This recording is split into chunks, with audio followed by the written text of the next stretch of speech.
सुप्रभात।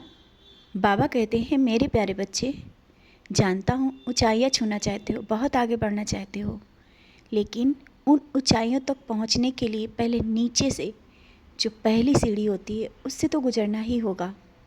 और जब धीरे धीरे तुम आगे बढ़ोगे ना तो ऊंचाई तक अच्छे से बैठ पाओगे। तुम दूसरों को सोचकर ये परेशान होते हो कि वो आगे बढ़ गए हैं तो मैं भी आगे उसी जगह पर बैठूं जहाँ पर वो बैठे हैं। लेकिन जब मजबूती के साथ तुम्हें आगे बढ़ना है ना तो तुम्हें धीरे धीरे कदम आगे बढ़ाते हुए एक एक रास्ताओं को पार करते हुए तुम्हें आगे बढ़ना होगा। और जब इस तरह से तुम आगे बढ़ोगे ना, बहुत ऊंचाइयों पे बैठ के, वो हमेशा के लिए वो ऊंचाइयाँ तुम्हारे लिए होंगी, वो सारी खुशियाँ तुम्हारे लिए होंगी। जल्दबाजी में ना ही कोई फ़ैसला लो, ना ही जल्दबाजी में ऐसी छलांग लगाने की कोशिश करो कि तुम बस ऊपर पहुंच जाओ। लेकिन जब छलांग लगाकर जब तुम ऊपर पहुंचोगे तो नीचे गिरने का डर है, समझ रहे हो ना। आज मैं तुम्हें यही समझाना चाहता हूँ, सबूरी के साथ धीरे धीरे आगे बढ़ो। किसी भी तरह से, जिस तरह से तुम सोचना चाहते हो कि तुम आगे बढ़ो, हर तरह से तुम्हें सफलता मिलेगी, असफलता नहीं मिलेगी। अपने मन से ये बात निकाल दो, आज जो चीज़ें नहीं हैं कल होंगी। ये मत सोचो कि तुमने इतनी बार मुझसे कहा, इतना प्रयास किया, असफलता मिली तो अब नहीं होगा। होगा, तभी तो होगा जहाँ से तुमने अपनी उम्मीदें छोड़ दी, सब कुछ मुझ पर छोड़ दिया, वहीं पर उम्मीद शुरू हो जाती है। और मैं देख रहा हूँ तुम चिंता बहुत करते हो। किस बात की चिंता करते हो? मैंने कहा ना, अपनी चिंताएं मुझे दे दो। जब तुम पूर्ण रूप से हर एक चिंता परेशानी मुझे समर्पित कर दोगे और खुश रहोगे, तब देखना सब कार्य तुम्हारे पूरे होते जाएंगे।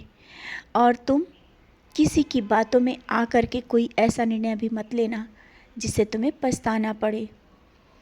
बातें सबकी सुना करो, लेकिन कभी जब शांत हुआ करो ना, जो तुम्हारे हृदय में चल रहा है, तुम्हारे मन में क्या चल रहा है, अपने मन की मानो, अपने हृदय की सुनो, क्योंकि मैं तुम्हारे हृदय में वास करता हूँ। और जब तुम मेरे चरणों को पकड़ करके मुझसे बातें करते हो, मेरी नज़रों में देखते हो, तुम सोचते हो मैं शांत होकर के बैठा हूँ? नहीं, उस वक्त मैं बहुत प्यार भरी नज़रों से मैं तुम्हें देख रहा होता हूँ। और जब कल तुम मेरी ओर देख करके अपनी शिकायतें, लोगों की कुछ बातें जो तुम्हें अच्छी नहीं लगी मुझसे बोल रहे थे ना, मैं सुन रहा हूँ बच्चे। जानता हूँ कुछ बातें तुम्हारे दिल को बहुत बहुत दुख पहुँचाई हैं, जानता हूँ। और तुम उसका जवाब नहीं दे पा रहे हो, अंदर अंदर परेशान हो। लोग तुम्हें गलत समझते जा रहे हैं। तुम कितना भी किसी के साथ अच्छा कर रहे हो, लोग नहीं समझ रहे हैं। कोई बात नहीं, छोड़ दो। मैं तुम्हें समझता हूँ, मैं तुम्हें देखता हूँ। तुम तो खरा सोना हो, मैंने तुम्हें खरा सोना बनाया है। और खरा सोना चमकेगा ज़रूर एक दिन, आज नहीं तो कल उसकी पहचान सबको होगी। तुम जिस तरह से सचरित पढ़ते हो, पारायण करते हो, मेरी पूजा करते हो, और यहाँ तक कि किसी का भी दुख नहीं देख सकते हो, तो तुम क्या हो, शायद तुम भी अभी नहीं समझ पा रहे हो। मैं तुम्हें समझ पा रहा हूँ, देख पा रहा हूँ। तुम बहुत आगे बढ़ चुके हो, अध्यात्म के रास्ते पे बहुत आगे। तुमने सब जिम्मेदारियाँ अपनी निभाई और निभा रहे हो। इन सब बातों से चलते हुए भी आज मेरी ओर खींचे चले आ रहे हो। मैंने तुम्हें चुना है, बहुत कुछ करना है, किसी विशेष कार्य को करना है। और देखना, एक दिन वो वैसा समय आएगा कि जब तुम खुद सोचोगे कि तुमने सोचा भी नहीं था कि तुम्हारे पास ये होगा। तुम यहाँ होगे, तुम्हारी हर इच्छा पूरी होगी, तुम्हारे हर एक सपने पूरे होंगे। हाँ, होंगे, ज़रूर होंगे, और ऐसा ही होगा।